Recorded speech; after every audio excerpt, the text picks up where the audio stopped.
What is up, YouTube? Welcome back to the channel, to the first on the road to glory. We're going to be going over the custom tactics for the 4-3-1-2. This is the current team update for La Liga. Yep, I'm still playing with Showdown Correa. Yep, I'm playing with Player of the Month Griezmann, and I still love them.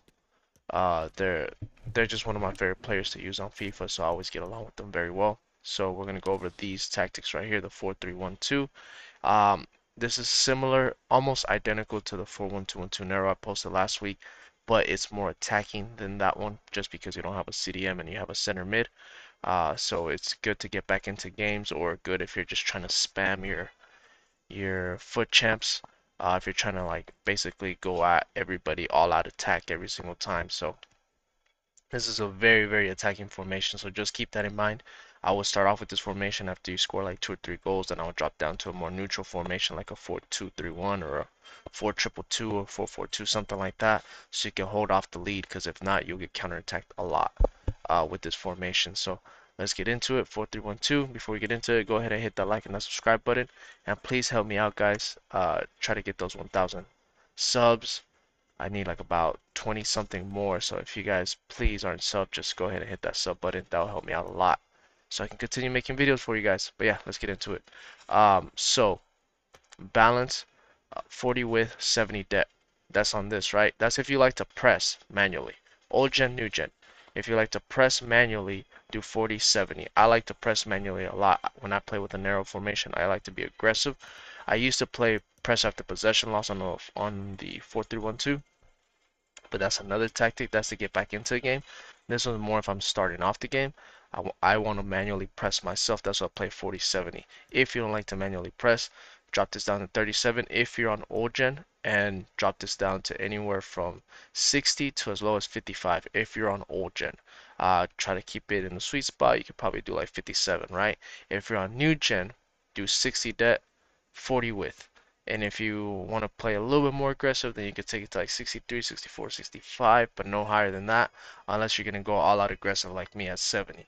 Now keep in mind, don't do 72 for auto size trap, because auto size traps have been glitching out recently, and people found out how to play against auto size trap, and literally you just run down the line, and there's nothing you can do about the auto offside trap. Like, if you run down the line, it just avoids the whole auto offside trap through the middle, and it is what it is. So that's why I play like as is. So I leave 40-70, but now you know. 37 and 55 to 60 if you're on old gen. New gen, 60 to 65, 40 width. But I recommend starting off with the 40-70 so you can try it out, so you can manually press yourself first to see if you like it. If you don't like it, or if you struggle defensively, then drop it down. Balance direct passing, leave as is. 47 width, I like 47 width. It makes the usually the right mid and the left mid cut inside. You don't have any right mids and left mids on this formation, but you do have your overlapping fullback, which allows him to cut inside, so it helps out a lot. And players in the box 6, corners and free kicks 1 and 1.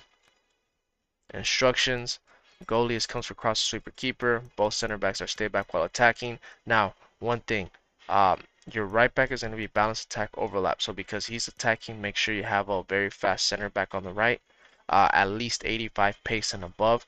That can be a little agile. That can help out with tracking back and jockeying. For me, I play Foyth here, and Foyth does a perfect job. He was a free objective card. I like him there because he has 86 pace plus a shadow, and his agility and balance is over 80, which is really good at jockeying. It's good to turn around too. So if you're playing against, like recently, last game I was playing against Mbappe and Eusebio, he's really good at jockeying against those two players, especially if you're pressing, because he could turn fast. So try to get one more agile, faster center back, and then one full-on stay back while attacking, like a Virgil van Dijk, an Araujo, somebody like that, Ruben Dias, somebody like that right there. Your left back is going to be stay back overlap. He's not going to always be making runs, but when he does, he will be close to the touchline, which adds width to your attack because you don't have any width in this formation. Now, keep in mind, because your right back is attacking, your right center mid is going to be stay back while attacking cover center, because he's kind of going to overcompensate for the fact that your right back is attacking, so you have some type of defensive support on that side. Your left center mid or your center mid is going to be stay back while attacking as well. Cover center. So you are going to defend in a 4-4-2. So your left center mid is going to act like the left mid on a 4-4-2 when you're defending. So he's going to be balanced, get into a box across, cover wing. Now, if he doesn't have, if he's a medium work rate, then you can put him on get forward. But if he's a high medium, then you can leave him on balance attack. Okay. But to get into a box across, cover wing, make sure you put that there. Now, if he's a high low, then make sure you put stay back while attacking because he's still going to make the runs, but you don't want him to make the runs every single time. It'll basically make him be balanced, okay?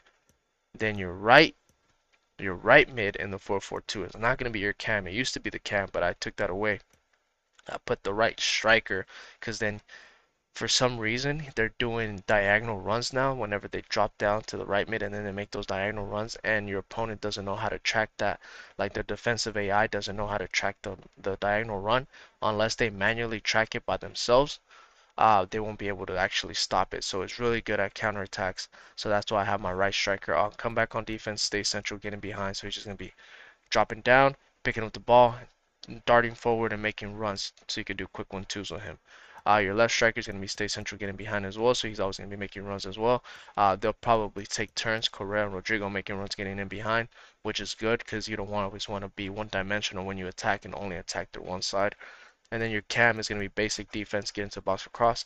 I used to have him on stay forward, but I guess, with this last recent patch a few weeks ago, they fix where the cam doesn't drop down to defensive support. He doesn't drop down as like a 4-4-2.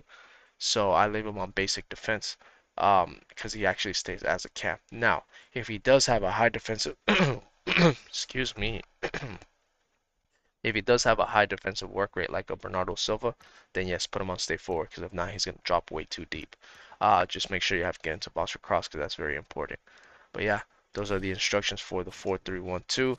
I will be posting FUT Champ video, FUT Champ tactics later on today when I get the chance. I'm trying to make an updated one where a little tweaks and changing up a little thing so you guys can enjoy the game a little bit more because it's just gonna be one of the most sweaty weekend leagues with League Own coming out. So yeah. But yeah, go ahead and hit that like and that subscribe button, guys. Let me know if you guys packed anything good. I'll catch you guys on the next one, and let me know if there's any tactics that you want me to try out down below. Peace.